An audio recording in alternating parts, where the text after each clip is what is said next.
we are not living in search for self-fulfillment. Wala po nung kita nagpakabuhi kining kalibutan para baka sinati o kakagbawan. Apan, nagkinabuhi kita diha sa usok o sa ato ang personal nga relasyon sa atong Ginoo o pagdasig sa uban sa susama o sa pagbuhat sa susama nga buhat. Now, to bring back the glory to the Lord, aron pasidunggan ang Ginoo. So, as Christian, ang tanan natong pagabuhaton, we should always wait in things that matters for eternity. Nautang tanan natong pagabuhaton, kini siya kanunay gayon nagapanukan sa ato ang ang tanan natong pagabuhaton nga unta kini kanunay mapuslanon diha sa ato ang eternity. Kini naghatag og value sa atong kinabuhi human kita sa talikod unya ining kalibutan. Dahil kung talikod ka sa kalibutan nga aduna kay dungog nga gibilin, dili kay mutalikod ka sa kalibutan na walay pulos sa ato ang kinabuhi o mahimo para unya kini nga kanang himuon sumsuman kasagana ka sa tungod. Now, kini ba kinabuhi, baka kini ba imong pagkinabuhi diri sa kalibutan, baka pa-elevate ba sa imong faith sa Ginoo? Baka lig-on ba, baka pataas ba sa imong faith sa Ginoo? Ang Ginoo ba malipayon sa imong kinabuhi kung imong kining buhaton? So remember that as Christian, we are not citizens of this world. But our true life begins after we die, and this life will be affected by the things that we have done during our temporary stay here on earth. Inumduman yun nato na, kita imo na mga kusuhanon, ang ato agyod nga kanang permanent na Pinoy-anan is dito sa langit, kining kalibutan. Kining kalibutan is usa kini ka temporaryong Pinoy-anan. Sugod ka o sa dili, biyaan di mo kini, kaligdan di mo kini. So kailangan nga imuang masabtan nga atong kinabuhi makaapekto o atong pagkinabuhi dili sa kalibutan makaapekto unya sa atuang unyang pagbuyo dito sa langit o pagsaka dito sa langit. Now, how can we make an impact for eternity? Nasabtan na napakabuhi kita ng kalibutan sa uban nato para mahimong adunay impact atong kinabuhi, kapuslanon atong kinabuhi dito sa kalibutan. Now, ang atong mensahe dihay karon na pagabion, making an eternal impact, an impact that will last for eternity. So, atuha gayon na imuhaon. Nauna tamo kalikod dining kalibutan na kining atong kinabuhi magbilin kini og dako bitaw kaayo nga impact diri sa kalibutan. Ang kini nga impact atong mabilin mao kini ang mag-last, mao kini ang magpabilin hangtod sa kahangturan. Now, how can we make an impact for eternity? First, be driven by God's mission. In Acts chapter 1, verse 1 down to 11, nagtudlo ka nato nga aduna kitay mission. Ang mission mong uluhaton dinhi sa kalibutan. Kasamtang nagapakabuhi ka ng kalibutan adunay sugo ang Ginoo, adunay gitatrabaho ang Ginoo sa tuwa. Ang ingon ng mga Kristohanon. To have an eternity impact, we need to understand what's important to God. Kailangan ato ang masabtan una. Kung gusto kita nga aduna kitay makahatag kita o eternal impact sa mga mabilin niya sa kalibutan, human kita bubiya, kailangan na ato unang masabtan kung sa bagyon ang importante sa Ginoo. Ang sa bagyon ang importante sa Ginoo. As we touch His heart, we can be driven by God's mission. Masakan ang God's mission to live not in search of self-fulfillment.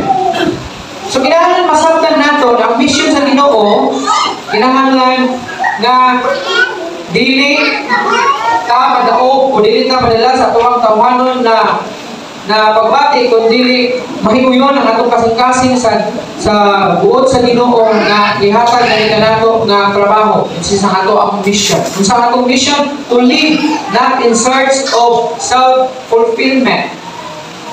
Kita mo na mga Kristohanon, isulit sa ito, mawala ka sa kinabuhi. Hindi na kung mahug na ta sa mga butang kalibutanon, mahug na ta sa mga kinatawag nato na kadaugan sa kalibutan. Masaya, ako ang una-una, ingon na mga Kristohanon, murag kalibutanon na po. Murag ba, dili sa mamatay, murag dili natin biyahe. So, kanunay na itong hinunduman na ang ato ang mission dito sa kalibutan, dili aron sa pagpangita sa kaugalingong katagbawan, kundi aron sa pagbuhat sa bulaton nagisanon sa Ginoo nga ni kanato. Not to live in search of self-fulfillment, but to live in a continual, dynamic, personal relationship with God, and to help others to do the same by sharing our faith with Him. Kinahanglan pasabtan nato na nga dili makita nagpakabuhi sa kalibutan, dili para sa tungtong kalingon, dili para sa katagbawan nato sa kalibutan, kung dili ang kinabuhi kita mga pinadayonon, dynamic, nga din aduna gay personal relationship with God, and pagtapang sa uban nga buhaton usab ang maong mission by unsa, by sharing our faith with them. Atong i-share nato sa uban nato ang faith sa Ginoo para sila, para natong life ikaw maghatag og impact sa ilahan. Nabuhat niya og kaliwantan ng kalibutan, mahinumduman na nila nakita faithful sa Ginoo. Mahinumduman na nila nakita di ay lami hunahunahon nila na kanang mahinumduman kay nagpamatay pa na you are the reason ganun sila nananaglit sa Ginoo. For example, ikaw karon is grabe ka faithful sa Ginoo, and then may mga tao nga imong gisultian unsa pa likod ng imong faith sa Ginoo, o unsa pa pagbago sa Ginoo. And then kini mga tawhana ay dahil imong parents pa, imong mama, imong papa, imong isugon, imong mga auntie, uncle, mga paryente, mga amigo, mga higala, nakaila sila sa Ginoo. And then gitalikod ka ni kalibutan na, and then nahinumdum sila sa imong ha, kundi pa tungod mo dili mo ta siya kailan sa Ginoo. Di ba natin kayo may inaanap ito ang imong itong magiling dito na kanang testimony wala na nagapakabuhi ka ni kalibutan. Pero kung Kristohanon ka, kunya ang imong wala kay gibilin nga maayong testimony, kung saan mo ang mahimong yung pakala sa kinabuhi sa mga tao niya, ayun sila Kristohanon mo daw ito siyang namatay, pero uyakot ko. So, lagi ako. Masawayan ka, bisag namatay na gani, masawayan pagyapon. Ikaduha, how can we make an impact for eternity? Connect with others. In Acts chapter 2, verse 32 down to 47, nag-ingon siya sa 42, ingon niya, sila bigahin sa ilang kagalingon sa mga pagtudlo sa mga apostoles at sa pagpakikambitay, sa pagpikas-pikas sa pan o diha sa mga pag-ampo. Kunya, kanang tao, iabot o kahadlok o pinahagi sa mga apostoles, nahimo ang daghang mga kahibulungan o mga ilhanan. Ang tanang bituog, nagkahiusa, ang tanang utang, isaluhan sa tanan. O di pamaligyan nila ilang mga katigayunan o mga kabtangan o kini ilang ibahin-bahin sa tanan sumala sa gikinahanglan ni bisan kinsa. O niya matag-adlaw sa mag-usa sila pagtambong dito sa templo o sa pagpikas-pikas sa pan diha sa ilang kabalayan. Nagsado sila sa pagpangaon na may kasadya o maghihatagon ng mga kasing-kasing. Nagdahil sa Diyos o nakapahimuot sa tanang tao. Ug ang Diyos nagdugang o mga linuwas sa ilang ginaganon matag-adlaw. See, kung imong tunan ni bitaw nga word, kining atong ibasa. Kuman sila makaila ang Ginoong Jesucristo. Disangol ang ilahang fellowship sa matag usa, pag hinigmaay sa matag usa, di man ka matagay sa pagkaon, nagbaligyan sa mga kaptangan, kunya ang halin, ibahin nito sa mga kaubanan na sumala sa lagi kinahanglan. Labaw ba'y nasubukan na ni siguro? So grabe ang ilahang care o love sa usag-usa ingon ng mga Kristohanon. Bago lang din sila ng mga Kristohanon na, bago lang din sila na-convert. Niya, matag ngayon naman sila sa templo para magsimba. Sila pinalimo, magbunga sila pagkaon. Magdala sila o mga pagkaon o maghatagay sila sa usag-usa. Ni namuna din, ako ang ginatawag na lunch fellowship. Kaya doon lang yung pagkakon na nito po, pag-continue na sa fellowship, pero alay mo sa ito kay pag-fellowship na, 1/3 na, 1/4, 1/4 din, ang fellowship. Pero sila dito, continue nila fellowship nila. Gahatag sila, kabaligyan sila, gahatag sila kapagwala. Kumbaga, siguro kapag panahon na to, na sila na-convert na dato, niya na-convert na wala yun. Oo na, kaya mo sa dato, kaya nakasabot siya sa pulong sa Ginoo, kaya nagpadayon na sila sa pagpamati sa mga likod sa mga apostoles. So, while nagpadayon sila sa ilang pagpamati sa pulong sa Ginoo, pagpaminaw, pagpamalando, kung man nila kasabti, hindi kasi sila mga kaptangan nila, niya ihatagan itong mga wala. So, kini siya kinaiya ang dapat makita sa Kristohanon. Aduna kita'y connection ito sa matag-usa. Aduna kita'y connection ito sa matag-usa. To have an eternal impact, we must intentionally connect with other Christ followers. Connect intentionally. Bukan na sa kanang word ito na intentionally. Ano man? Whether you like it or not, kinikawanan. Hindi makaganahan niya o ganahan ka niya. Kailangan makikunik ka niya. Kung karoon makunik ka niya, makakunik ka sa iya, kailangan ang word na intention. Kaya kung dili ka, wala kay intention na makisugod na ng kawanan, tungkol dinaan sa apan, sa iyang kinabuhi, adigid mo makunikta sa usa. So, kinahanglan na pasabtan nimo na ang ingon na Kristohanon, kinahanglan isa sa imuhang obligasyon is to connect with your fellow believers. Ingon pa rin connecting with believers keeps our perspective in line with Christ and maintains our track with the Lord. Para dili daw na mawala, amintina nato ato ang track pasabot kanang ma-intina o ibaluan yung tila na nakita mga Kristohanon because we care sa ato ang isig kaingon, because we love ginigugma nato ang isig kaingon, ang isig ka Kristohanon.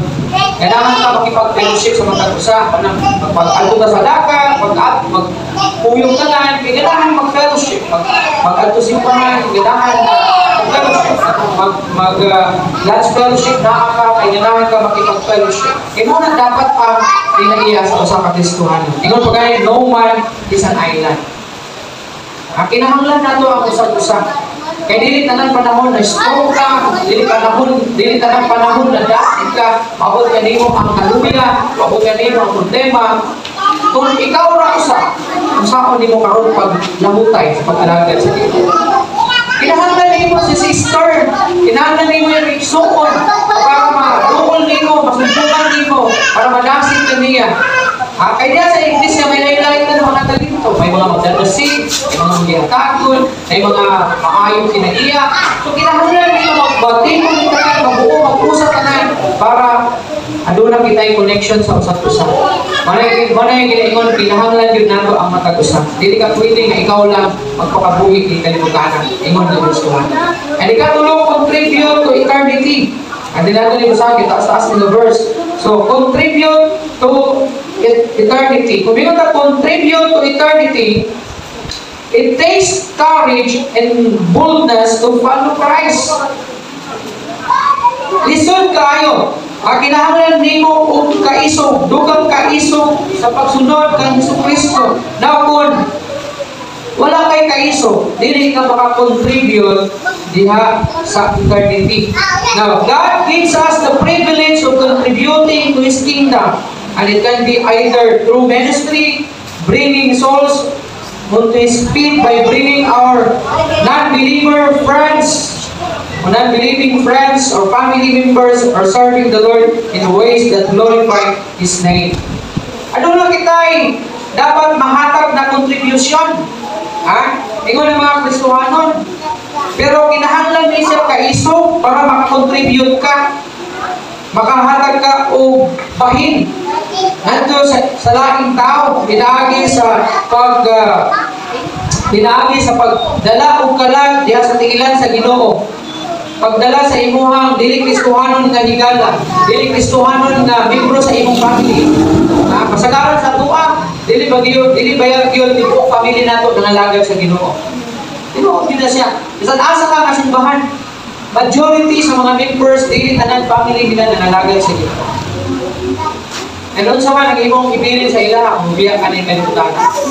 Sugod ka lang ba, mamatay ka, niya wala ka lang gani ka makasulti sa imong faith, nanto sa imong mama, sa imong papa, sa imong isuon, kung sa mga imong natin na buhay na wala pa mga lagat sa Ginoo. Imong sumod na higala, wag di mo kasultihin sa imong faith, may tungod kay Jesus Christ, musugod ra ka ana.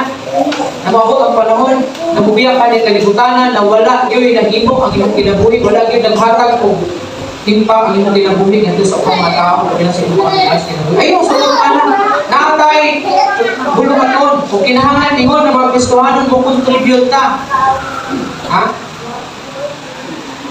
Pagdala o kalag diha sa tiilan sa Ginoo, either imuha ning member sa imong family list niya o sa imuhang mga dili Kristohanon na higala.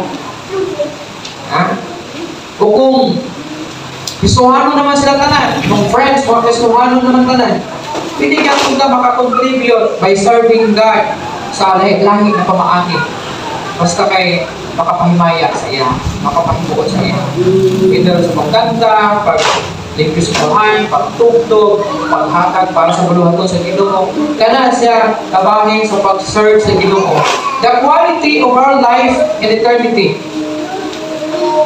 depends on the quality of our obedience and faithfulness in serving God here on earth.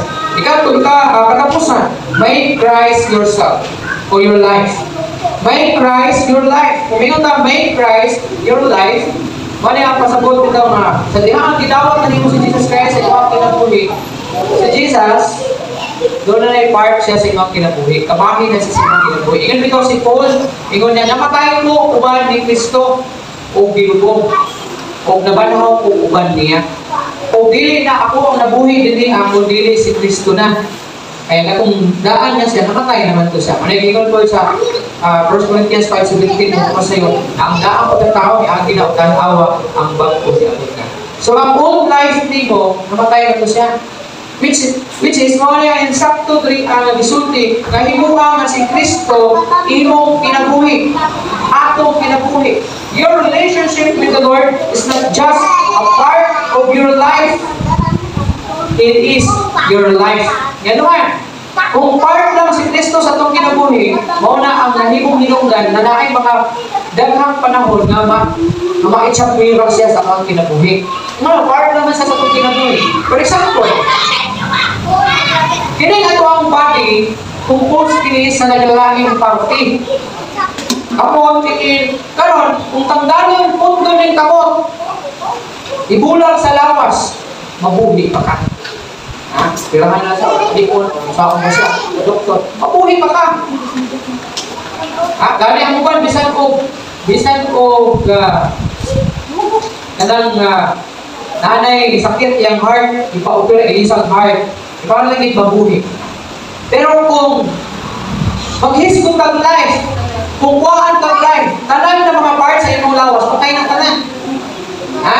Kung kuhaan kang life.